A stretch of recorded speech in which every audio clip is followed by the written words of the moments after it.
পরিচয় হলো মিল্লাতা আবিকুম ইব্রাহিম হুয়া সাম্মাকুমুল মুসলিমিন। আল্লাহু আকবার। ওমর, তুমি তোমার আসল পরিচয় দাও। ওমর ফারুক বললেন, রাখাল ভাই, তুমি যখন আমার আসল পরিচয় শুনতে চাও, আমার পরিচয় হলো আমি একজন মুসলমান। রাখাল মুচকি মুচকি হাসে। ওমর ফারুক বলে, আবার হাসো কেন? বলে, হাসার কারণ হলো আসল না নকল? তুমি যে মুসলমান দাবি করলে, তুমি কি আসল মুসলমান না ভেজাল মুসলমান? আপনারা বলেন তো, মুসলমানের মধ্যে আসল নকল আছে? যেরকম আছে, বাংলাদেশে শতকরা 92% মুসলমান। হিসাবে দেখা গেছে বাংলাদেশে 100 জন মানুষের মধ্যে 92% মুসলমান। এর মধ্যে আসল মুসলমান কত ভাগ?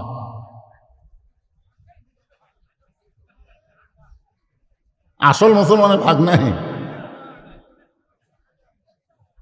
আসল মুসলমানের ভাগ হলো লা সালাত আলা দিনা। যার নামাজ নাই তার কোনো ধর্মই নেই। এখন আপনারা কারা কারা ঈশান নামাজ না পড়ে আবার শুনতেছেন? বাইনাল আবদি ওয়াল কুফরি তরকুস সালাত। বান্দার কাফেরের মধ্যে পৃথক করার জিনিসটার নামই হলো নামাজ। যারা নামাজ পড়েছে তারা হবে বান্দা মুসলমান, যারা পড়েনি তারা হলো কাফের। রাখাল বলতেছে, পথিক, তুমি যদি আসল মুসলমান হও তাহলে তুমি দুধ চাইলা কার কাছে? ওমর ফারুক চমকে উঠছে। ওটা আর তোলার দরকার নেই, ওটা সরে শুনতো বাতাসে বারবার। ওমর ফারুক চমকে উঠছে। রাখাল বলতেছে, তুমি যদি আসল মুসলমান হও তুমি দুধ চাইছো কার কাছে? ওমর ফারুক চমকে ওটা বলতেছে, ভাই আসলেই তো চাই। রাখাল বলে, প্রতীক শোনো, আসল মুসলমান যারা হবে তারা চাওয়ার ব্যাপারে সতর্ক থাকবে। দরকার হলে ফাঁসির মঞ্চে যাবে, কিন্তু রাষ্ট্রপতির কাছে বাঁচার দরখাস্ত লিখবে না। এরকম আসল মুসলমান বাংলাদেশে আমরা দেখি নাই। যেরকম দেখেন না আপনারা, উকিল এসে বলতেছে নিজামী সাহেবকে যে আপনি একটা দলের আমির, আপনি যদি রাষ্ট্রপতির কাছে বাঁচার দরখাস্ত লেখেন, রাষ্ট্রপতি দয়া করে যদি আপনার ফাঁসির দণ্ড মওকুফ করে দেয়, তাহলে আপনার তো কোনো টেনশন নেই। নিজামী সাহেব মুচকি মুচকি হাসতেছে। উকিল বলে, হাসেন কেন? বলে, হাসার কারণ হলো তোমার কথা শুনে। তুমি যে বলতেছে রাষ্ট্রপতির কাছে বাঁচার দরখাস্ত লিখতে, এরকম 3টা রাষ্ট্রপতিকে আমি ক্ষমতা থাকা অবস্থায় মরা দেখছি। কয়জন? বাংলাদেশ হওয়ার পরেই 3 জন মরছে। একটা হলো শেখ মুজিবুর রহমান, একটা হলো শহীদ প্রেসিডেন্ট জিয়াউর রহমান, একটা হলো জিল্লুর রহমান। যারা ক্ষমতা থাকতে নিজেরাই মারা যায়, তাদের কাছে কোনো ইমানদার জীবন ভিক্ষা চায় না। ধরে কোন কথা ঠিক কি না? উকিল বলতেছে, এই গোয়ারকির কারণে তো আপনার ফাঁসি হবে, এই গোয়ার তৈরির কারণে আপনার ফাঁসি হবে। নিজামী সাহেব মুচকি মুচকি হাসতেছে। উকিল বলে, হাসেন কেন? বলে, হাসার কারণ হলো আমার ফাঁসি হবে কিন্তু আমার মৃত্যু হবে না। উকিল চমকে উঠছে, ফাঁসি হবি মৃত্যু হবি না, এটা আবার কি? সঙ্গে সঙ্গে পড়তেছেন, ওয়ালা তাকুলু লিমান ইয়াকতালু ফি সাবিলিল্লাহি আমওয়াতুন বাল আহইয়াউ ওয়ালাকিন লা তাশউরুন।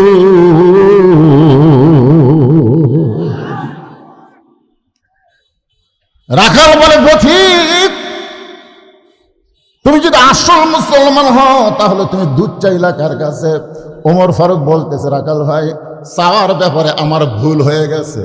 রাখাল বলতেছে, ভুলটা যখন স্বীকার করেছো, আল্লাহ তোমাকে তওবা করার সুযোগ দিয়েছে।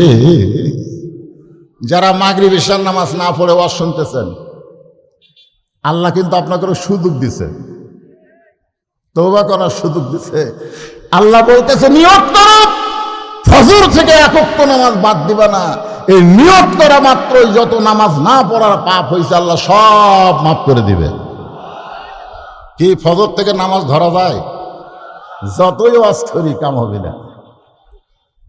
কারণ নবুয়তের 10ম বৎসরে আল্লাহ নবীকে 5 ওয়াক্ত নামাজ দিয়েছে। নবী 5 ওয়াক্ত নামাজ নিয়ে মক্কায় 3 বছর ছিলেন। কয় বছর? 3 বছর। একদিন নবী আল্লাহকে বলেন, আল্লাহ আপনি যত জায়গায় নামাজের কথা বলেন সব জায়গায় আছে আকিমুস সালাত, নামাজ কায়েম করো, নামাজ কায়েম করো, কিন্তু নামাজ তো কায়েম করার পরিবেশ মক্কায় পাচ্ছি না। আল্লাহ বলেন, হাবিব আপনি হচ্ছেন মক্কার ইমাম, কিন্তু নেতা কি? আপনার মতন ভালো মানুষ যদি ইমাম হয় আর আবু জেহেলের মতন জালেম যদি নেতা হয়, ওই জায়গায় নামাজ পড়া হবে কিন্তু নামাজ কায়েম হবে না। নামাজ কায়েম করতে গেলে যিনি ইমাম হবে তাকেই নেতা হওয়া লাগবে। জোরে কোন কথা ঠিক কি না? আমি যতই নামাজের ওয়াজ করি আর যতই আপনারা কোন ফজর থেকে ধরবো, কাম হবে না। আল্লাযীনা ইম্মাক্কান্নাহুম ফিল আরদ, মুসলমানের মধ্যে কাউকে যখন ক্ষমতার চেয়ার দেওয়া হবে তার 1 নম্বর দায়িত্ব হলো নামাজ কায়েম করা। নামাজ কি করা? বক্তার ওয়াজ দিয়ে নামাজ কায়েম হবে না পাগলা। নামাজ কায়েম করতে গেলে সংসদ থেকে নামাজের বিল পাস করতে হবে। জোরে কোন কথা ঠিক কি না? আপনাকে রাজশাহীর একজন এমপি মুজিবুর রহমান, নাকি অধ্যাপক মুজিবুর রহমান, ইনি এইবার সংসদে ফাটানো একটা ভাষণ দিয়েছে। জোরে কোন কথা ঠিক কি না?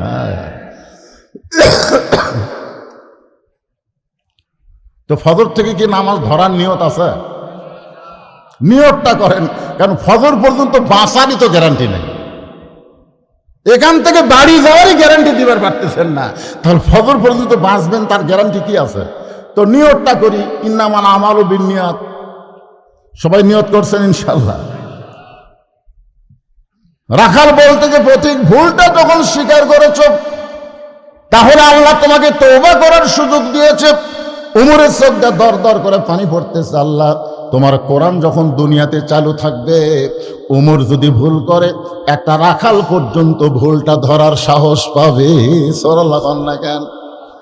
বাংলাদেশের মসজিদে আল্লাহর আইন আছে না নাই? মসজিদের মধ্যে আছে না নাই? ইমাম সাহেব টাইটেল পাস, দাওরা পাস, আসরের নামাজ 4 রাকাত, 2 রাকাতে বসা লাগে, 4 রাকাতে বসা লাগে। কিন্তু ইমাম সাহেব একদিন হঠাৎ করে 2 রাকাতে বসেছে, আবার 3 রাকাতেও বসে গেছে। ইতিমধ্যে এক অটো ভ্যান চালক ওই 4 নম্বর কাতার থেকে বলতেছে আল্লাহু আকবার। ইমাম মনে মনে করতে যতই লোক মাঝে আমি উঠতেছি না, আমি যে এই যে বসেছি 41 সালের আগে আমার তোলে খেয়ে, এই মনে করে যদি ইমাম সাহেব বসেই থাকে স্বৈরাচারী হয়ে, আপনারা বলেন তো মসজিদের মুসল্লি কার পক্ষে যাবে? নেতার পক্ষে না ভ্যানালার পক্ষে? কেন ভ্যানালার পক্ষে যাবে? কারণ মসজিদে কোনো নেতার আইন চলে না, মসজিদে আমার আল্লাহর হুকুম চলে। এখানে নেতা আল্লাহর হুকুম নবীর তরিকা মোতাবেক থাকলে আমরা তাকে ইক্তেদা করব, আল্লাহর হুকুম নবীর তরিকা বাদ দিলে তাকে লোকমা দিব, সংশোধন না হলে তাকে বাদ দিয়ে নতুন করে আবার নেতা বানাবো। জোরে গান কথা ঠিক কিনা? তাহলে মসজিদে যদি আল্লাহর আইন চলে, বাংলাদেশে চলবে না। কার মসজিদ? কার? বাংলাদেশ কার? সবাই আঙ্গুল দিয়ে দেখায়, হুজুরে দেখতেছেন না এই সাইট এটা আমার, ওই সাইটে যা দেখতেছেন আমার ভাইয়ের, ওই সাইটে আমার বাপসা স্যার, এই সাইটগুলো সব আমাদের। তো সবাই যদি তোমাকে হয় আল্লাহ, তখন বলে হুজুর আল্লাহটা দেখবার গেলে 2 মিনিট হাঁটা লাগবে। 2 মিনিট হাঁটা মসজিদের সামনে গিয়ে বলতেছে হুজুর এখানেও আল্লাহর কিছু ছিল না, আমার চাচা 10 শতক আল্লাহ দান করছে, আর আমরা টাকা পয়সা দিয়ে আল্লাহ ঘর বানিয়ে দিছি। ফেরেশতা বলতেছে আল্লাহ এই দেশের নাম কি? যে দেশে তোমার কিছুই নাই, ওর চাচা জায়গা দিলে তোমার জায়গা হয়, আর ওরা টাকা পয়সা দিয়ে ঘর বানিয়ে দেয়, এই দেশের নাম কি? আল্লাহ বলে ওই দেশের নামই হলো বাংলাদেশ রে। ওই দেশে আমি আল্লাহর চাইতে গরিব কেউ নাই রে। বর্তমানে বাংলাদেশে আল্লাহ সবচাইতে গরিব। আজকে আল্লাহর কোরআনের শিক্ষা যারা করতেছে, এমপির বেটা, মন্ত্রীর বেটা, সচিবের বেটা কিন্তু কোরআন শিখতেছে না। অধিকাংশই যারাই কোরআন শিখতেছে গরিবের সন্তান। জোরে গান কথা ঠিক কথা বলেন। আল্লাহও গরিব, আল্লাহর কোরআনও গরিব। আজকে কোরআনের হক কথা আমরা বক্তা বলবার গেলে 2-1টা সচিব আসা, নেতা আসা টুটি চাপে ধরবার চাই, হুজুর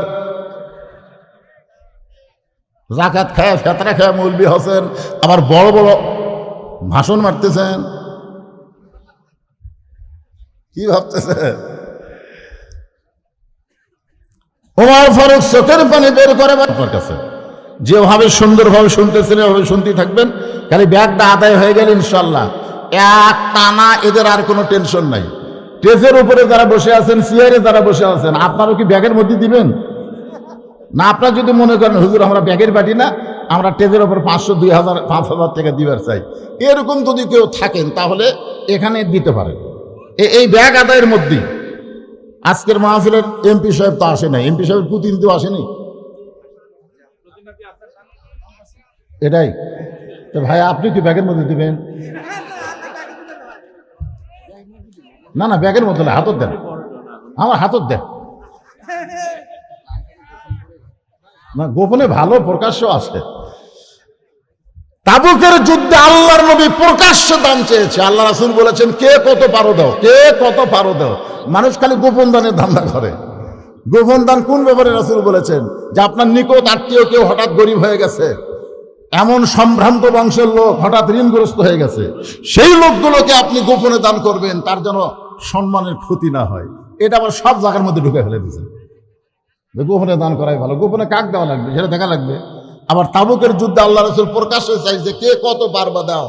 আজকে প্রকাশ্যে তোমার দেওয়া দেখে আর একজন উৎসাহ পাবে, উৎসাহের জন্য প্রকাশ্যে দান করাও চলবে। 2000 টাকা আল্লাহর একজন বান্দাকে দিল,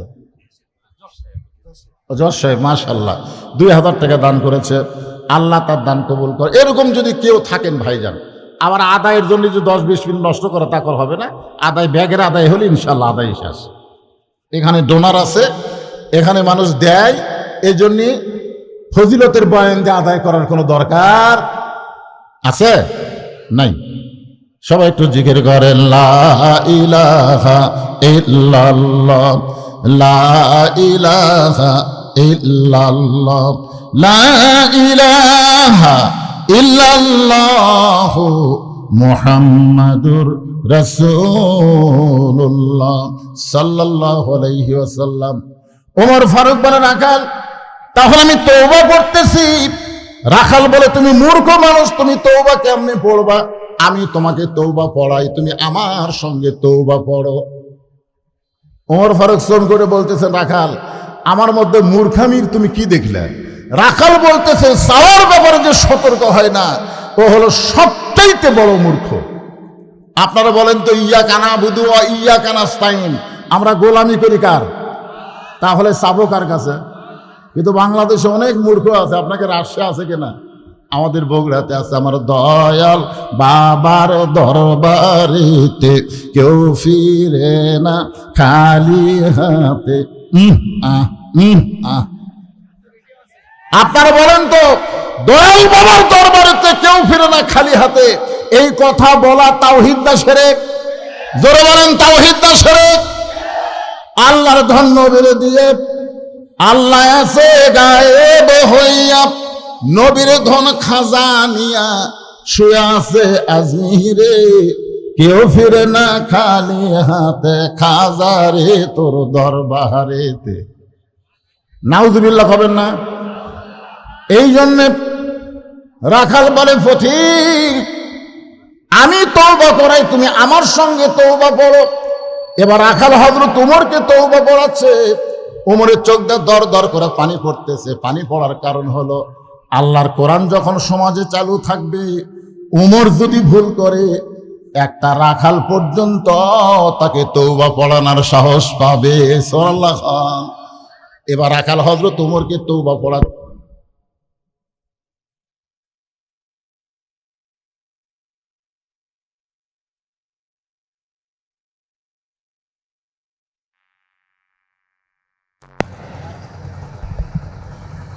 লা ইলাহা। আচ্ছা এখন এই যে অন্ধকার হলো, অন্ধকার কেমন লাগে? এই বলেন অন্ধকার কেমন লাগে? ভালো লাগে? ও বাতির আলো চলে গেলে অন্ধকার মনে হয়। যে দেশে আল্লাহর কোরআন আছে কিন্তু কোরআন দিয়া রাষ্ট্র চলে না, ওই রাষ্ট্র গোটাটাই অন্ধকারে নিমজ্জিত। জোরে কোন কথা ঠিক না? আল কোরআনের আলো ঘরে ঘরে জালো। সংসদেও বলা লাগবে না, ঘরেও কল চলবে না, অ্যাঙ্গেলে মার দেওয়া লাগবে। পারবেন? আমি যে বলবো আল কোরআনের আলো, আপনার বলবেন সব জায়গায় জালো, আল কোরআনের আলো। আচ্ছা, সব জায়গার মধ্যে সংসদ আছে না নাই? শশীবলা আছে না নাই? আপনাদের রাজশাহী আছে না নাই? তার মানে বোঝা গেল সংসদের কথা বললে একদল মনে করবে এরা রাজনীতি করতেছে, আর যদি বলেন সব জায়গায় জালো তখন বুঝবে আসল কথা বলতিছে। জোরে কোন ঠিক কিনা? এই জন্যে গলা ছাড়ে সবাই আবার একটা স্লোগান দিয়ে আলোচনায় ফিরে আসবো। আল কোরআনের আলো, কোরআন হাদিস যেখানে, দুনিয়ার মুসলমান লিল্লাহি তাকবীর। আপনারা বলেন তো, দুনিয়ার মুসলমান এক হয় কোন জায়গা? হ্যাঁ, মসজিদের মধ্যে। দেখবেন মসজিদে আওয়ামী লীগ সামনে কাতার, বিএনপি দ্বিতীয় কাতার, জাতীয় পার্টি তৃতীয় কাতার, যুদ্ধ অপরাধী জামাত চতুর্থ কাতার। এরকম কোন মসজিদ দেখছেন আপনারা? বরং আমার নিজের চোখে দেখা, ডান পাশে আওয়ামী লীগ, বাম পাশে বিএনপি, মাঝখানে জামাত। এখন হুজুর আসেনি, সামনে কে যায়? তিনজনে তো কাতার সোদা করছে, কিন্তু হুজুর যে আসেনি ভাই, এখন সামনে খেয়ে যায়। তখন আওয়ামী লীগ জামাত ইসলাম বলতেছে তুই সামনে যা, তুই সামনে যা। জামাত ইসলাম বলতেছে ভাই আমি যুদ্ধ অপরাধী। বাহিরের কথা ভিতরে চলবে না, ভিতরে আমরা সব দল এক কাতার। জোরে বলেন কথা ঠিক কিনা? তাহলে আল্লাহর ঘর মসজিদে যদি 14 দল 20 দল ভাঙ্গে এক কাতার হতে পারে, আল্লাহর বাংলাদেশে সব দল ভাঙ্গায় এক দল হতে পারে। জোরে কোন কথা ঠিক কিনা? কখন হবে? যখন বিশ্বাস করবে বাংলাদেশও আল্লাহর, মসজিদও যার, বাংলাদেশও তার। এই বিশ্বাসটা আমাদের অন্তরে আনতে হবে। ওমর ফারুক তওবা পড়ার পরে বলতেছে, ও রাকাল ভাই, আল্লাহর হস্তে উটের এক পেয়ালা দুধ দাও, যেই দুধটা পান করে আমি ক্ষুধা তৃষ্ণা নিবারণ করতে চাই। তওবা করার আগে বলেছিল, ও রাকাল ভাই, উটের এক পেয়ালা দুধ দাও। তওবা করার পরে বলতেছে আল্লাহর ওয়াস্তে। কার হস্তে? ও রাখাল ভাই, আল্লাহর হস্তে উটের এক পেয়ালা দুধ দাও। রাখাল মুসকি মুসকি হাসে। ওমর ফারুক বলে, রাখাল আবার হাসতেছো কারণ কি? বলে, হাসার কারণ হলো তওবা করার পরে তুমি আবার মুনাফিকি করলে। ওমর ফারুক চমক করছে, এ রাখালেই তওবা করার পরে আবার মুনাফিকি কেমনে করলাম? রাখাল বলতেছে, লিমা তাকুলু মা লা তাফালুন, তোমার কথার সাথে কামের মিল নাই। তুমি জুলাই সনদ মেনে নিয়েছো, ভিতরে এই রাইখা এখন আবার প্রকাশ করতেছে যদি না মানতাম তাহলে ভোট যদি পেঁচা যেত। জোরে কোন কথা ঠিক কিনা? আমার মুখের কথার সাথে কাজের মিল থাকার দরকার আছে না নাই? জোরে কোন আছে না নাই? রাখাল বলে, পথিক পথিক, তুমি অন্তর থেকে বলো তো আমি কি উটের মালিক? তোমার ফারুক বলতেছে, না তুমি তো উটের মালিক না, তুমি তো রাখাল। আর মালিক বাদ দিয়ে রাখালের কাছে আল্লাহর হস্তে চাইলেও রাখাল দিবার পারবে না। যার প্রমাণ আমি নিজে বহু মাহফিলে বলেছি। আমি ওয়াজ করে যেই নামছি, ইতিমধ্যে এক লোক দৌড়ে এসে হাতের মধ্যে 100 টাকা দিয়ে বলতে, হুজুর দোয়া করেন। আমি টাকা পকেটে রাখে বললাম, ভাই কি দোয়া? বলে, আমার বইয়ের পেটে একটা বাচ্চা এসে আল্লাহ যেন পুত্র দেয়। যেই বলছে বইয়ের পেটে বাচ্চা এসে আল্লাহ যেন একটা পুত্র দেয়, তখন পকেট থেকে 200 টাকা বাইরে করে দিয়ে দিলাম। ওই বলতে যে, হুজুর আমি তো টাকা চাইনি, আমি দোয়া চাইছি। আমি বললাম, তুই পাগলা জানিস আমি 3 মেয়ের বাপ, আমি নিজেই 3টা মেয়ের বাপ। আমার দোয়া দিয়ে যদি পুত্র হতো তাহলে আমার বইয়ের পেটে আল্লাহ আগে একটা দিত। তখন বলে, হুজুর আমি তো তা জানি না, তাহলে আপনি টাকা আপনি দেন, আমারটা আমাকে দেন। ওরে যে 100 টাকা দিছি মারতেছে দৌড়। আমি বলে, কোথায় যাবি? বলে, ওই হুজুরের কাছে যাবো যার বেটা সওয়াল আছে। আমি বললাম, পাগলা, কোনো হুজুরের কাছে না, কোনো বাবার কাছে না, কোনো মাজারের কাছে না, পাওয়ার যদি চাও একমাত্র আল্লাহর কাছে চাও। ধরে বলেন, কার কাছে চাও? রাখাল বলে, পথিক সত্যি যদি আল্লাহর হস্তে উটের এক পেয়ালা দুধ চাও তাহলে এখান থেকে মালিকের বাড়ি হলো 10 মাইল দূরে। ওই 10 মাইল দূরে মালিকের বাড়ির দরজায় গিয়ে বলো, মালিক তোমার রাখাল উঁট আর দুম্বা চড়াই, তুমি মালিক যদি হুকুম দাও তাহলে রাখাল আল্লাহর হস্তে উটের 1 পেয়ালা দুধ দিবে। ওমর ফারুক বলে, রাখাল ভাই অত দূর কষ্ট করে মালিকের বাড়ি যাওয়ার দরকার নাই, বরং তোমাকে এই 2টা টাকা দিলাম, এই 2টা টাকার বিনিময়ে তুমি উটের 1 পেয়ালা দুধ দাও। রাখাল চিল্লা বলে, পথিক তুমি কি হযরত ওমরকে চেনো? জোরে কান সুবহানাল্লাহ। রাখাল বলতেন, পথিক এ রাস্তার পথিক তুমি কি হযরত ওমরকে চেনো? হযরত ওমর আল্লাহর কোরআন দিয়া রাষ্ট্র চালায়। ওমরের গুপ্ত বাহিনী যদি দূর থেকে দেখবার পায় তুমি আমারে 2 টাকা ঘুষ দিছো আর মালিক বাদ দিয়ে তোমাকে উটের 1 পেয়ালা দুধ দিলাম, তাহলে তোমাকেও ধরবে আমাকেও ধরবে। এই বয়সে কি তুমি ধরা পড়বার চাও? ওমর ফারুক বলে, রাখাল ভাই তাহলে চলো আমরা পাহাড়ের গুহার মধ্যে যাই, ওই গুহার মধ্যে গিয়া আমি গোপনে তোমাকে 2টা টাকা দিব, তুমি গোপনে উটের 1 পেয়ালা দুধ দিবা, ওমরের গুপ্ত বাহিনীও দেখতে পাবে না, তোমার মালিক রাখালের মালিক ও জানতে পারবে না। রাখাল চিল্লে বলে, তুমি ভণ্ড, তুমি ভণ্ড, তুমি ভণ্ড। ওমর ফারুক বলে, রাখাল আমার মধ্যে ভণ্ডামির কি দেখলাম? রাখাল চিল্লে বলে, পথিক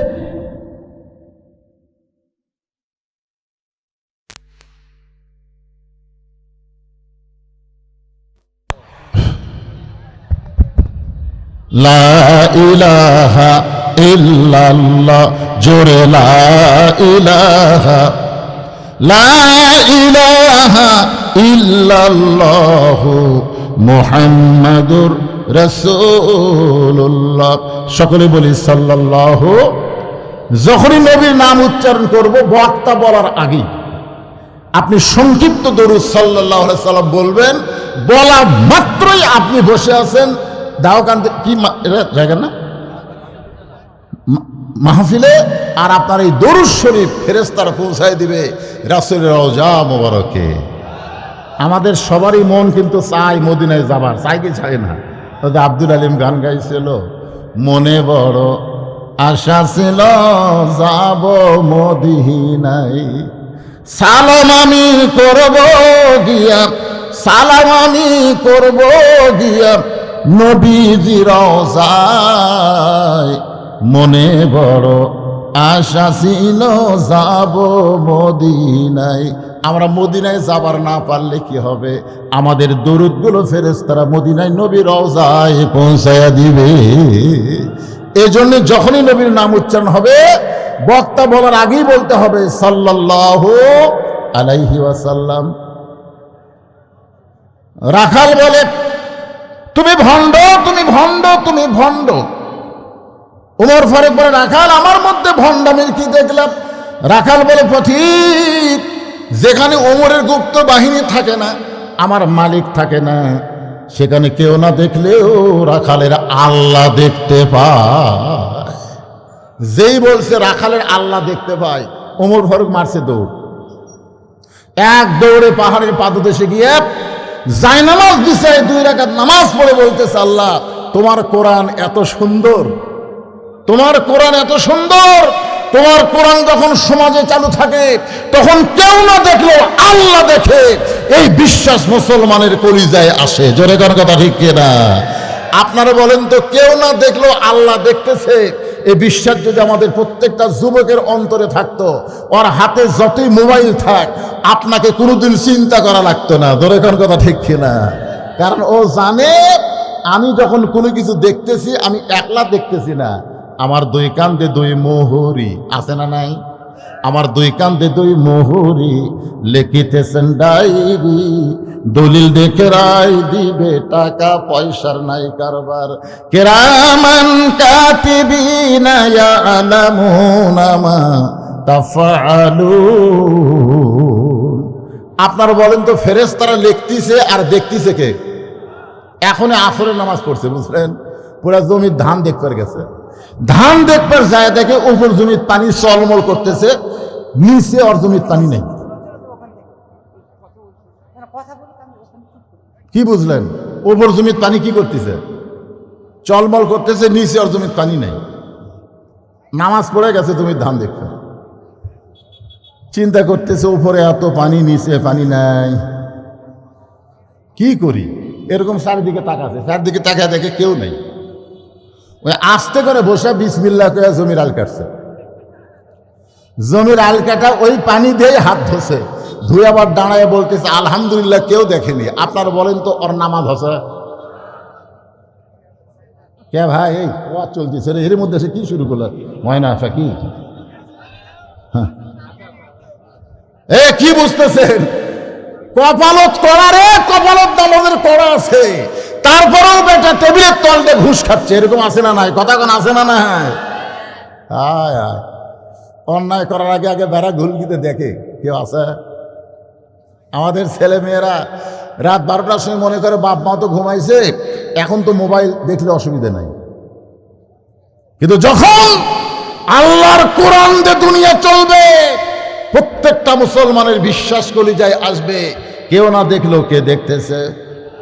ওমর ফারুক কান্দের বলে, আল্লাহ তোমার কোরআন এত সুন্দর, আজকে আমি বাস্তব কোরআন দেখেছি। আসলে রাখাল রাখাল না, রাখাল হলো আল্লাহ তোমার বাস্তব কোরআন। জোরে কান সুবহানাল্লাহ। ওমর ফারুক যখন কাঁদতেছে, রাখাল পিছনে এসে বলতেছে যতই কান্দো, যতই কান্দো, উটের দুধ দেওয়া গেল না। ওমর ফারুক বলতেছে রাখাল ভাই, উটের দুধের কোনো দরকার আমার নাই, আমি শুধু জানতে চাই তুমি না দেখা আল্লাহকে কলিজার মধ্যে জায়গা দিয়ে তুমি যে আল্লাহর কোরআন অনুযায়ী চলতেছো, এর বিনিময়ে তোমার চাহিদা কি? কথাটা বুঝলেন? চাহিদা তুমি যে না দেখে আল্লাহকে কলিজার মধ্যে জায়গা দিয়ে আল্লাহর কোরআন অনুযায়ী চলতেছো, কেউ না দেখলেও আল্লাহ দেখতেছে এই বিশ্বাসে, এর বিনিময়ে তোমার চাহিদা কি? তোমার তো ভালো কোনো চাকরি নাই, তোমার ভালো কোনো খাবার নাই, ভালো কোনো বাড়িও নাই, তুমি রোদে পুড়ে পুড়ে রাখালি করো, এরপরও আল্লাহর কোরআন অনুযায়ী চলো, তোমার চাহিদা কি? রাখাল বলতেছে পথিক, আমার চাহিদার কথা যখন শুনতে চাও তাহলে শোনো, আমার চাহিদা হলো রব্বানা। সকলে পড়েন আমার সঙ্গে, রব্বানা আতিনা ফিদ দুনিয়া হাসানাতাও ওয়া ফিল আখিরাতি হাসানা ওয়া কিনা আযাবান্নার। ওমর ফারুক বলে রাখাল, আমি তোমার চাহিদার কথা শুনবার চাইলাম, আর তুমি কোরআনের আয়াত শুনালে, আমি মূর্খ মানুষ, বুঝতে পারলাম না। রাখাল বলে তুমি আসলেই মূর্খ, আসলে হযরত ওমর মূর্খ। আল্লাহ রাসূল বলেছেন আমার পরে কেউ যদি নবী হতো লাউ কানা ওমর, আল্লাহ ওমরকে নবী বানাই দিত। জোরে কান সুবহানাল্লাহ। আর সেই হযরত ওমর বলতেছে আল্লাহর কোরআন দেখার জন্য ভাই আমি আসলেই মূর্খ রে।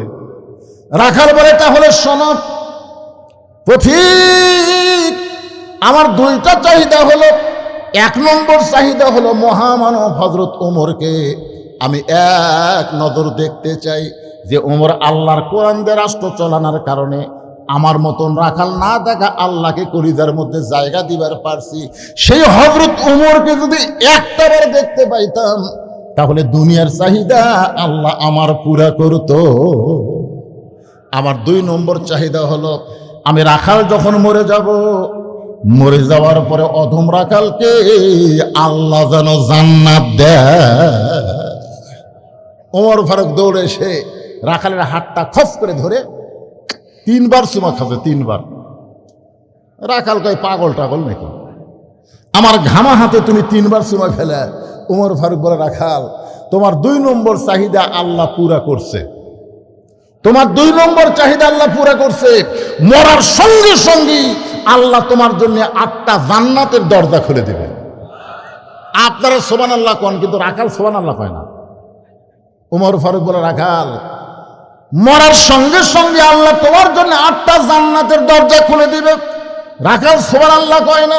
সঙ্গে সঙ্গে ওমর ফারুক কোরআনের আয়াত তেলাওয়াত করতেছেন, ইন্নাল্লাযীনা ক্বালু রাব্বুনাল্লাহু সুম্মা ইসতাকামু তাতানাজ্জালু আলাইহিমুল মালাঈকা আল্লা তাখাফু ওয়া লা তাহজানু ওয়া আবশিরু বিল জান্নাহ। এরপরও রাখাল সুবহানাল্লাহ কয় না।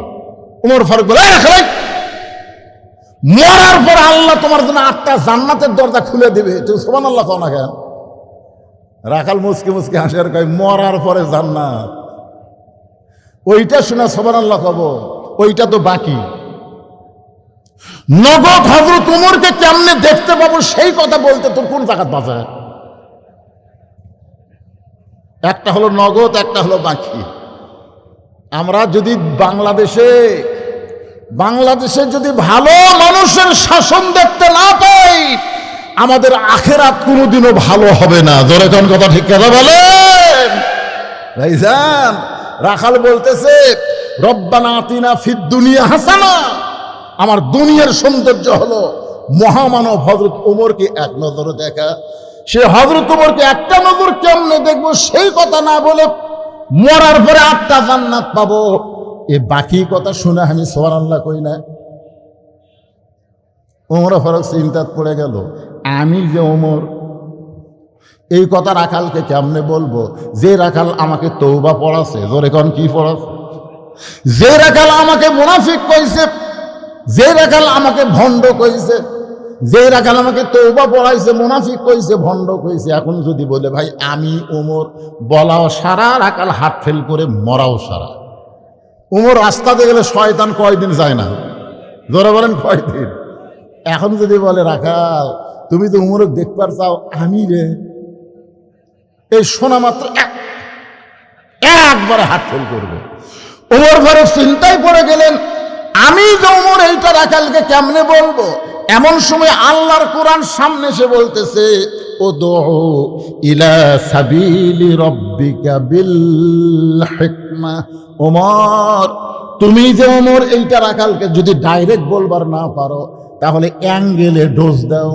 ওমর ফারুক বলে রাখাল ভাই, সত্যি যদি ওমরকে তুমি দেখতে চাও, তাহলে ফজরের নামাজ তোমাকে সামনে কাতারে আদায় করা লাগবে। ফজর যদি সামনে কাতারে আদায় করো, মেহরাবের মধ্যে লক্ষ্য করে দেখবা যেই মানুষটা ইমামতি করতেছে ওই মানুষটি হলেন হযরত ওমর। আল্লাহর কোরআন দিয়ে যখন রাষ্ট্র চলবে, তখন খালি সংসদের এমপিগিরি করলে হবে না, মাঝে মধ্যে মসজিদে ইমামতি করারও যোগ্যতা থাকা লাগবে। জোরে কোন কথা ঠিক কি রে? ওমর রাখালকে কি বলতেছে, রাখাল ভাই সত্যি যদি ওমরকে দেখতে চাও, তাহলে ফজর নামাজ সামনে কাতারে আদায় করা লাগবে। ফজর যদি সামনে পড়তে পারো, তাহলে মেহরাবের মধ্যে যেই মানুষটাকে দেখবা ইমামতি করতেছে, ওই মানুষটির নামই হলো হযরত ওমর। রাখাল বলতেছে, পথিক আমি একজন রাখাল হওয়ার কারণে আমি মসজিদের ভিতরে কোনোদিন ঢোকার সাহস পাই না, আমি বারান্দায় নামাজ পড়ি। ওমর ফারুক বললেন, তুমি বারান্দায় কেন নামাজ পড়ো? রাখাল বলতেছে, মসজিদের মধ্যে নবীর দামি দামি সাহাবী, ওই দামি দামি সাহাবীর মধ্যে আমি রাখাল কেমনে যাই? আমি একজন সাধারণ রাখাল কেমনে যাই? ওমর ফারুক বললেন, রাখাল ভাই তুমি বারান্দায় নামাজ পড়ো, তুমি কম দামি, আর মসজিদের মধ্যে নামাজ পড়ে তারা বেশি দামি। এই বুঝটা তোমারে কে দিল? আল্লাহর কোরআন বলতেছে, ইন্না আকরামাকুম ইনদাল্লাহি আতকাকুম। ওই ব্যক্তি সবচাইতে দামি হয় যার কলিজার ভিতরে আল্লাহর বেশি ভয়। আপনারা বলেন তো সবচাইতে দামি কে? হ্যাঁ, ইন্না আকরামাকুম ইনদাল্লাহি আতকাকুম। ওই ব্যক্তি সবচাইতে দামি হয় যার কলিজার মধ্যে আল্লাহর বেশি ভয়। রাখাল উমরকে যদি দেখবার চাও, তাহলে ফজরের নামাজ তোমাকে সামনে কাতারে আদায় করা লাগবে। রাখাল শুধুমাত্র হযরত উমরকে দেখার জন্যে পরদিন ফজরের নামাজ আর বারান্দায় পড়বে না, নিয়ত করেছে সামনে কাতারে। ধরে কোন কাতারে? আপনারা বলেন তো, বারান্দায় যারা নামাজ পড়ে আর সামনে কাতারে যারা নামাজ পড়ে, এই দুই দলের কাছে আযানের গুরুত্ব কি সমান? যারা বারান্দার নামাজ পড়ে এরা কিন্তু আকামতের গুরুত্ব দেয়, আর যারা সামনে কাতারে নামাজ পড়ে তারা আযানের গুরুত্ব দেয়। এতদিন রাখাল নামাজ পড়েছে বারান্দায়, কিন্তু আজকে সামনে কাতারে পড়বে। যেই মাত্র ফজরে আযান শুরু হয়ে গেছে, রাখাল বাড়ি থেকে বের হয়ে দৌড়ানোর মতন হাঁটা শুরু করেছে মসজিদের দরজায় গিয়া। ডান পা, আপনার যখন মসজিদের ভিতরে ঢোকেন কোন পা? শুধু ডান পা দিলে হবে না, জবান খুলে একটা দোয়া পড়া লাগবে, আল্লাহুম্মা ইফতাহ লি আবওয়াব রাহমাতিক।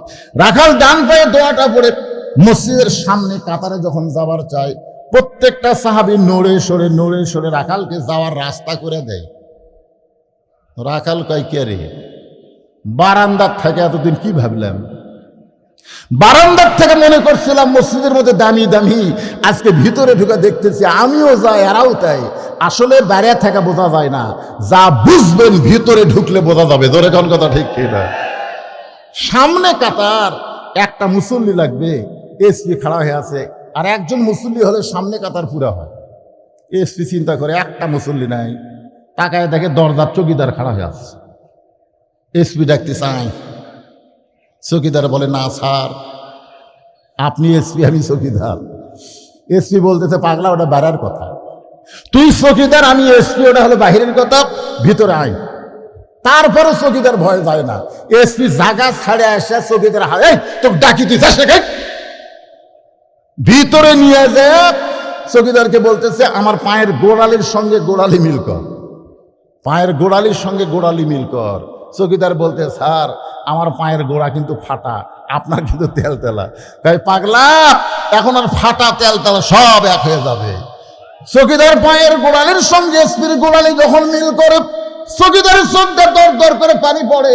চৌকিদার বলে আল্লাহ, ভিতরে এত শান্তি এটা বাহির থেকে বোঝা যায় না। এই কারণে আল্লাহ বলেছেন উদখুলু ফিস-সিলমি কাফা। আল্লাহু আকবার, স্বয়ং আল্লাহু আকবার। এলা স্লিপ দেওয়ার আগে ধরবেন, সব ওয়াজই হবে, কেবল তো শুরু হয়েছে। আমি কি আসমানের অবস্থা খারাপ? বৃষ্টি আসবি নাকি? আমার মা বন্ধুর দিকে যাবারই পানি। ইতিমধ্যে একজন স্লিপ দিয়েছে, সিয়ারত নামাজ হবি কেনা, সিয়ার ফিয়ার সব ওয়াজই হবে, অসুবিধা নাই। এই ওয়াজের মধ্যে সব ওয়াজ আছে, একটু মনোযোগ দিয়ে শোনেন। রাখাল যাইতে যাইতে একেবারে সামনে কাতারে, জোরে কোন সুবহানাল্লাহ, একের মেহরাব বরাবর সামনে কাতারে। রাখাল ফজরের ফরজের আগে 2 রাকাত সুন্নত আছে না নাই? আচ্ছা, ফজরের ফরজের আগে যে 2 রাকাত সুন্নত পড়া হয়, এই 2 রাকাত সুন্নতের দাম কত আপনারা জানেন? জানেন না? ফরজের পূর্বে যে 2 রাকাত সুন্নত পড়া হয়, আসমান জমিন বিক্রি করলে ওই 2 রাকাত সুন্নতের সমান হবে না। বলেন সুবহানাল্লাহ। রাখাল ফজরের পূর্বে 2 রাকাত সুন্নত নামাজ পড়ে চুপটি করে বসে আছে, চুপটি করে বসে আছে। মনের মধ্যে খালি আশা, কাক দেখবে? ওমরক দেখবে। ইতিমধ্যে এক সাহাবী মসজিদের মধ্যে ঢুকে দেখে জায়গা দখল। যেই সাহাবী দেখতেছে জায়গা দখল, ওই সাহাবীর নাম হলো ওসমান গনি। জোরেকার নাম কি? ওসমান গনি মনে মনে চিন্তা করে, আমার জায়গাতে কে বসে আছে রে? আপনারা বলেন তো, ইমামের জায়গা ছাড়া মসজিদে কোনো মুসল্লির নির্দিষ্ট জায়গা আছে? তাহলে ওসমান গনি কেন বলতেছেন যে আমার জায়গাতে কে বসে আছে? ওসমান গনি এই কথাটা বলার সাহস কোথায় পাইল? এই সাহসটা ওসমান গনির না, সাহসটা আল্লাহর নবী দিয়েছেন। আল্লাহ নবী বলেছেন আমি যতদিন ইমামতি করব, আমি বরাবর যিনি পিছনে থাকবে তার নাম হলো আবু বকর। আবু বকর রাদিয়াল্লাহু যখন ইমাম হবে, আবু বকর বরাবর যিনি পিছনে থাকবে তার নাম হলো উমর। উমর যখন ইমামতি করবে, উমর বরাবর পিছনে যিনি থাকবে তার নাম হলো ওসমান। ওসমান যখন ইমামতি করবে, ওসমান বরাবর পিছনে যিনি দাঁড়াবে তার নাম হলো আলী। আলী যখন ইমামতি করবে, আলী বরাবর পিছনে। এই কথা বলে নবী কারোর নাম কয় না। সাহাবারা বললেন ইয়া রাসূলুল্লাহ, হয়তো আলী যখন ইমামতি করবে আলী বরাবর পিছনে। রাসূল বললেন মা ইয়ানতিকু আনিল হাওয়া ইন হুয়া ইল্লা ওয়াহয়ু ইউহা। আমি রাসূল বলতে পারি না যতক্ষণ আল্লাহ না বলায়। ওই আলী পর্যন্তই হলো খোলাফায়ে রাশিদিন। ধরে কোন সুবহানাল্লাহ। ওমর ফারুক যখন ইমামতি করবে, ওমর ফারুক বরাবর যিনি দাঁড়াবে তার নাম কি? আরো জোরে কোন। কিন্তু আসিয়া দেখে জায়গা দখল, একজন বসে আছে। আল্লাহ রাসূল তো বলেছে মসজিদে কেউ যদি বসে, সে নিজের ইচ্ছায় যদি জায়গা না ছাড়ে, অন্য কেউ এসে তাকে তুলে দেওয়া যাবে না। সামনে কাতারে যদি কোনো গরিব মানুষ দাঁড়ায়, পিছনে কাতারে যদি কোনো জমিদার দাঁড়ায়, সামনে কাতারে গরিব হোক সরে জমিদার ওখানে দেওয়া যাবে না। যদি গরিব বলে আপনি সামনে আসেন তাহলে হবে। যত বড়ই হুজুর হোক, তার আগে যদি কেউ দাঁড়ায়, হুজুর যা বলতে পারবে না তুই পিছনে যা আমি সামনে যাই, এটা বলা যাবে না। কথাটা বুঝলেন আমার? যদি সে বলে হুজুর আপনি আলেম মানুষ, আপনি পিছনে থাকবেন কেন, আপনি সামনে আসেন, সেটা ভিন্ন কথা। ওসমান গনি রাখালের পাশে গিয়ে ফাঁকা জায়গা আছে, ওই জায়গার মধ্যে 2 রাকাত সুন্নত নামাজ আদায় করছে। আদায় করার পরে রাখালের দিকে 3 বার তাকাছে, খালি 3 বার। কয়বার? মানে কোনো দিনও তো দেখেনি। তো এখন ওসমান গনির জাগাত বসে আছে, সেই লোকটার দিকে একটু তাকানোর দরকার আছে না নাই? কিতাবে আছে 3 বার তাকাছে, 3 বার তাকাতে, মানে মূর্খ মানুষের দিকে আপনি খালি বারবার তাকে দেখেন, ওর যা মেজাজ হয়ে বুঝলেন। রাখাল এত জোর বারবার কি দেখো মিয়া। ওসমান গনি লাভ দিয়ে উঠছে। আল্লাহ রাসূল বলেছেন, আমার যত সাহাবী সবচাইতে শরম বেশি, নরম বেশি, তার নাম হলো ওসমান গনি। জোরে কোন সুবহানাল্লাহ। ওসমান গনি লাভ দিয়ে উঠছে। লাভ দুটা বলতেছে, ভাইজান খালি পরপর 3 বার তাকাছি, আপনি এত গরম, আপনার পরিচয় বলে? আমার পরিচয় হলাম আমি একজন রাখাল। যেই বলছে আমার পরিচয় আমি একজন রাখাল, ওসমান গনি মুচকি মুচকি হাসতেছে। মুচকি মুচকি হাসার কারণ হলো, রাখাল যারা হবে তাদের ভাষা নরম থাকলে হবে না, রাখালের ভাষা একটু গরম হওয়া লাগবে। জোরে কোন কথা ঠিক কিনা? আল্লাহ রাসূল বলেছেন, প্রত্যেকটা অভিভাবককে আল্লাহ রাখালের দায়িত্ব দিয়ে দুনিয়াতে প্রেরণ করেছে। প্রত্যেকটা অভিভাবকের উপরে রাখালের দায়িত্ব আছে না নাই? জোরে কোন আছে না নাই? এখন অভিভাবকরা মনে করতেছে, হুজুর আমার তো গরু নাই, আমার ছাগল নাই, আমি কিসের রাখালি করব? আপনি চোখ বন্ধ করে দেখেন আছে, চোখ বন্ধ করে দেখেন আছে। আপনার বাড়িতে 42 বছরের একটা গাভী আছে, দেখেন। আপনি চোখ বন্ধ করে দেখেন আপনার বাড়িতে 22 বছরের একটা আইডিয়া আছে, আইডিয়া। আপনি ভালো করে চোখ বন্ধ করে দেখেন আপনার বাড়িতে 17 বছরের একটা বকনা আছে। এটা রূপও করতে বললাম। 42 বছর হলো বউ, 22 বছরের হলো ছেলে, 17 বছর হলো মেয়ে। আপনি বলেন তো, এই 3টার উপরে আপনার রাখালি করার দায়িত্ব আছে না নাই? জোরে করে আছে না নাই? আপনি মসজিদে এশার নামাজ সামনে কাতার আদায় করেন, আপনার মতন ভালো মুসল্লি কেউ নাই। কিন্তু বাড়িতে এসে দেখেন তো আপনার বউটা কি নামাজ পড়তেছে?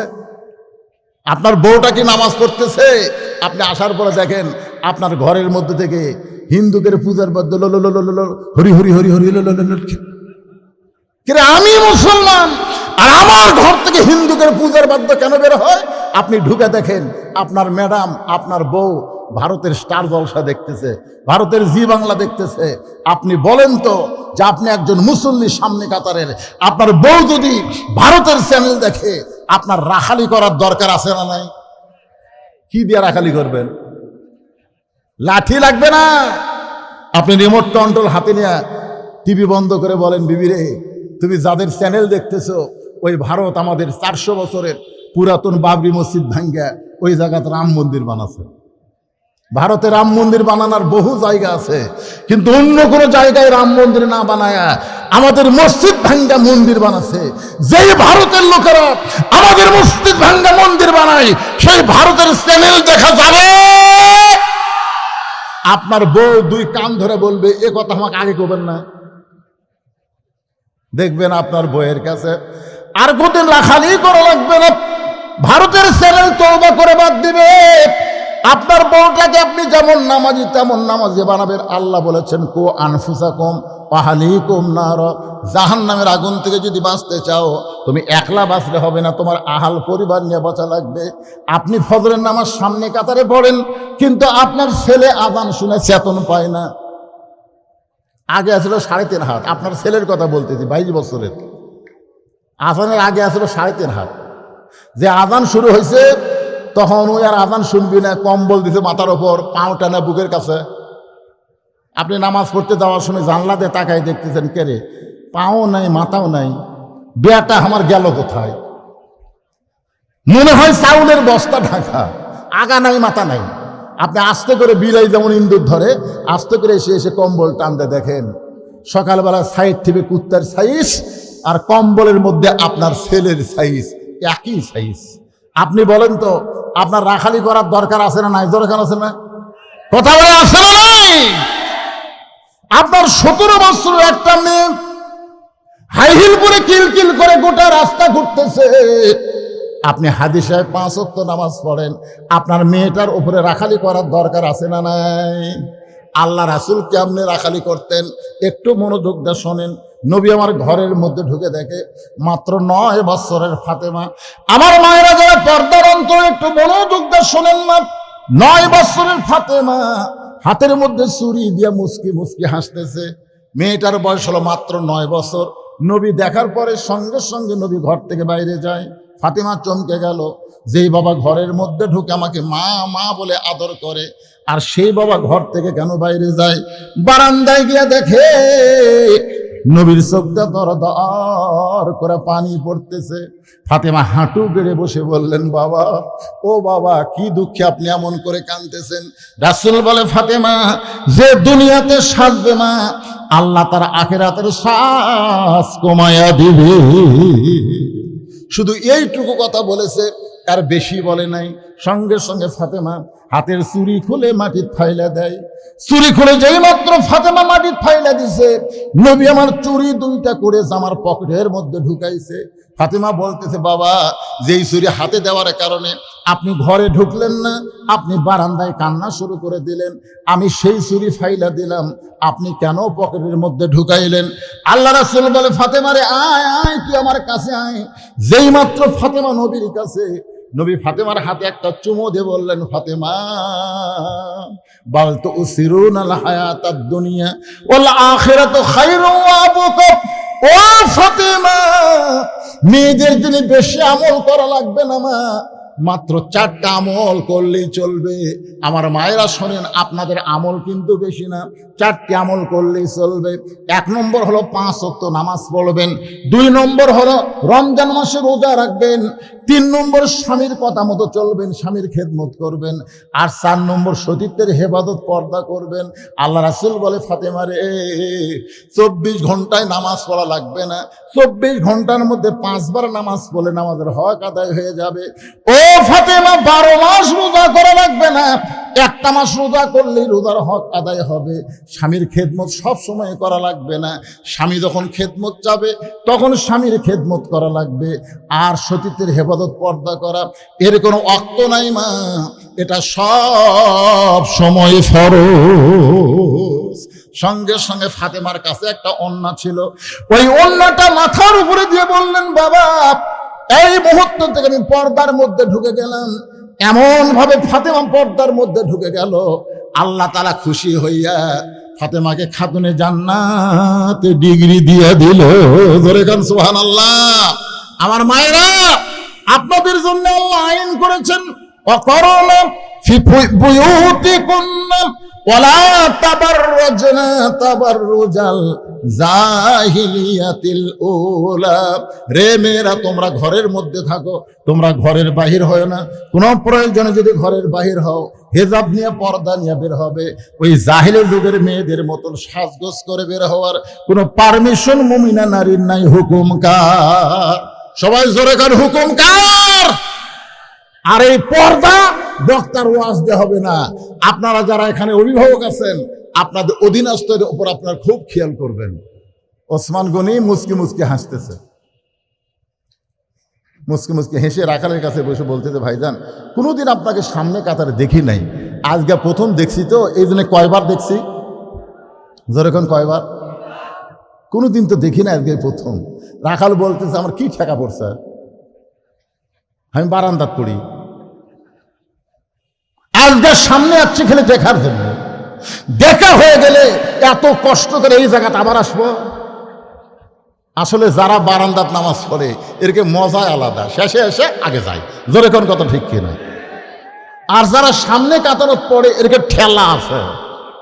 তা আপনারা কোন কাতারের মুসল্লি, বারান্দার না সামনে? সামনের। 5 ওয়াক্ত তো পড়েই না, 7 দিন পরে জুমার নামাজ, তাও কতগুলো দেখবেন শেষে এসে আগে যায়। জোরে কোন কথা ঠিক কিনা? ওরাও পড়বে, ওরাও পড়বে। আজকে যারা নামাজও ফাঁকি মারতেছে এরাও পড়বে। কখন পড়বে? যখন হবে চামড়া ঢিল, আল্লাহর সাথে দিবি মিল। লাঠি কবি, ভাই রে, আমি ঠিক মতো রুকু সেজদা করে পারি না, উঠতে পারি না ভাই, একটা চেয়ার ধরে। এখন দাদার কথায় লাঠি, চেয়ার লিয়া থসে ইমামের পিছনে। সবাই বলতেছে, মসজিদে নতুন চেয়ার দেখলাম, কার চেয়ার? সাইড থেকে আসবে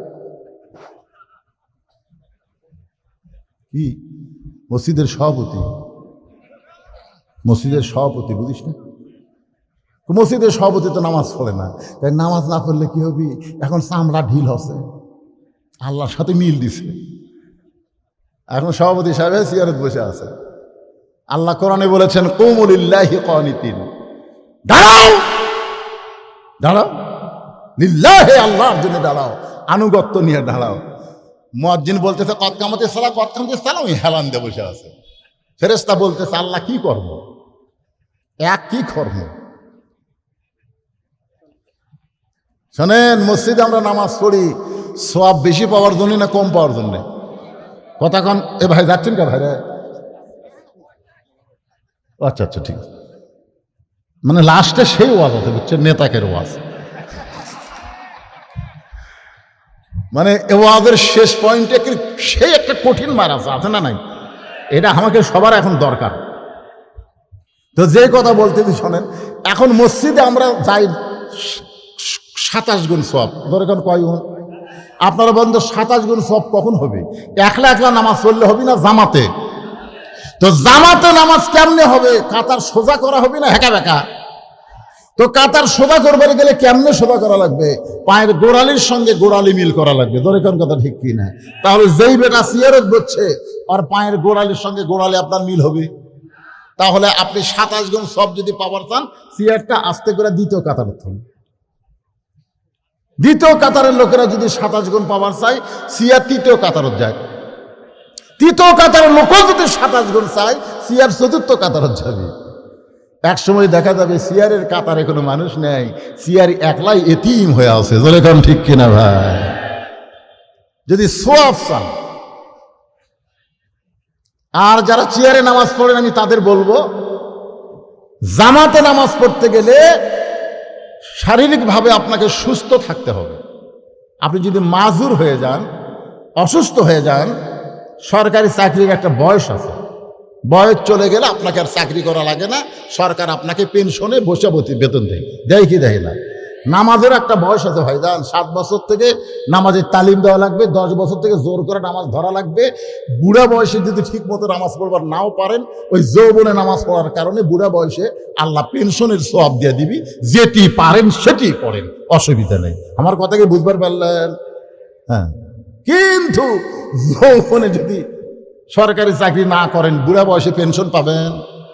তো যৌবন বয়সে যারা নামাজ পড়েনি, এরা বুড়া বয়সে যেভাবেই পড়ুক, ওরকে নামাজ হবি না। কারণ আল্লাহ হাসরের ময়দানে বলবে, তোর শৈশবকালের বুড়াকালের কোনো হিসাব আমার দরকার নেই, তাহলে যৌবনের হিসাব দিয়ে জান্নাত যা। এখন যৌবনকালে কি করবেন? আড্ডা গলি মারবেন? একটু মনোযোগ দিয়ে শুনতে হবে। ওসমান গনি বলতেছে, ভাইজান আজকে দেখা হলেই চলে যাবেন, আর কোনোদিন আসবেন না। রাখাল বলতেছে, আমার সারা জীবনের সাধনা একটাবার শুধু দেখার, আজকে যখন দেখা হয়ে যাবে আমি কষ্ট করে আবার সামনে কেন আসবো? ওসমান গনি বলতেছেন, ভাইজান আজকে যে আপনার দেখা হবে তার গ্যারান্টি কি? আজকে যে আপনার দেখা হবে তার গ্যারান্টি কি? রাখাল বলে, পাগল নাকি? আমার চোখের পাওয়ার ভালো, আমি দেখতে পাইছি, দেখাই যাব। ওসমান গনি ছোট বাচ্চার মতন কান্দে বলে, ভাইজান আমি কয়েক বছর হলে সামনে কাতারে নামাজ পড়ি, এখন পর্যন্ত আমার দেখা হইল না। কয়েক বছর থেকে সামনে কাতারে নামাজ পড়ি, এখন পর্যন্ত আমার দেখা হইল না। রাখাল বলে, আপনার চোখে কি কোনো সমস্যা আছে? দিকে আমার দিকে তাকান তো। ওসমান গনি রাখালের দিকে যেই মাত্র তাকাইছে, রাখাল চোখের কাছে ঢোক লিয়ে যায়। ওসমান গনি চোখ বন্ধ করে, কই আপনার তো চোখের মনে ভালো আছে, পাওয়ার ভালো আছে, তাহলে দেখবার আসেন, দেখা হয় না কেন? ওসমান গনি যাকে দেখতে চায় তিনি উমর নয় রে, তিনি উমর নয়, তিনি হলেন নামাজের মালিক আল্লাহ। আল্লাহ রাসূল বলেছে, আনতা আবুদুল্লাহ কান্নাকা তারাহু ফাইন লাম তাকুন তারাহু ফাইন্নাহু ইয়ারাকা। তুমি যদি ইবাদতের মধ্যে ঢুকতে পারো, ইবাদতের মালিক আল্লাহকে দেখতে পাবে। আল্লাহ যদি দেখা সম্ভব না হয়, আল্লাহ তোমাকে দেখতেছে, এই বিশ্বাস তোমার কলিজার মধ্যে আসবে। জোরে কর সুবহানাল্লাহ। আমরা যখন মসজিদে নামাজ পড়তে যাই, আমরা তো আল্লাহ দেখতে পাই না, আল্লাহ যে আমাদের দেখতেছে এই বিশ্বাস কি অন্তরে হয়? আপনাকে এই বিশ্বাস অন্তরে হয়? হয়? আল্লাহ দেখবার পায়? তাহলে যদি মন্ত্রী সাহেব আপনাকে দেখে, এমপি সাহেব আপনাকে দেখে, প্রধানমন্ত্রী আপনাকে দেখে, আপনি যেমন তেমন কাপড় পরে যাবার পারবেন? তারেক রহমান আপনাকে ডাকিছে, আপনি তো 3-4 দিন আগে এই চিনিস প্রধানমন্ত্রী আমাকে দেখবার চাচ্ছে রে। আপনি বলেন তো, প্রধানমন্ত্রী যদি আপনাকে দেখবার চায়, আপনি কেমন পোশাক পরে যাবেন? কথা কয় না। সর্বোচ্চ ভালো পোশাক পরবেন। তাহলে মসজিদে যখন মুয়াজ্জিন আজান দেয়, তখন আল্লাহ আপনাকে দেখবার চায়, জোরে কোন কথা ঠিক কিনা? তাহলে আল্লাহর ঘরে আপনি কি পরে যাচ্ছেন?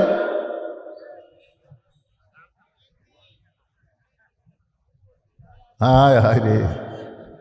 এই জন্যে একটা পোশাক আছে, লিবাসুত তাকওয়া, যে পোশাক পরলে অন্তরে আল্লাহর ভয় তৈরি হয়, এমন পোশাক পরে মসজিদে যাবেন। একটু মনোযোগ দিয়ে শোনেন। ওসমান গনি রাদিয়াল্লাহু তাআলা বলতেছে, ভাইজান এত বছর হলো সামনে কাতারে নামাজ পড়ি, এখন পর্যন্ত দেখতে পাইলাম না। রাখাল বলতেছে, তাহলে কোনো টেনশন করেন না, আপনি আমার হাত ধরেন। ওসমান গনিকে বলতেছে, আপনি আমার হাত ধরেন, আমি নিজেও দেখব এবং আপনাকেও দেখাইয়া দিব। যেই কইছে আমি নিজেও দেখব এবং আপনাকে দেখাইয়া দেব। এমন সময় আল্লাহর কোরআন ওসমান গনির সামনে এসে বলতেছে, ইয়া আইয়ুহাল্লাযীনা আমানুত্তাকুল্লাহা ওয়া কুনু মা'আস সাদিকিন।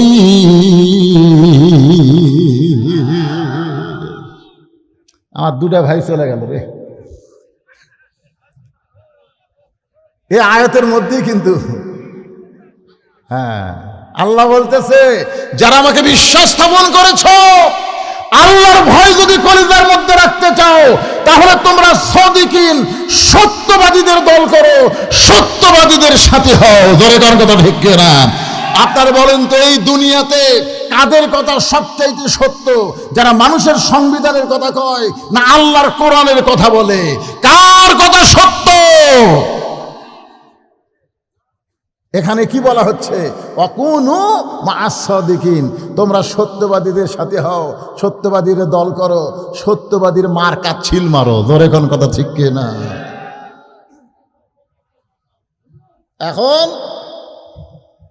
ওসমান করে রাখালের হাতটা ধরে মনে মনে চিন্তা করে, নিজের যোগ্যতায় আমি দেখতে পাই নাই, আজকে এমন একজন আল্লাহওয়ালা পাইছি, সে নিজেও দেখবে এবং আমাকেও দেখায় দেবে।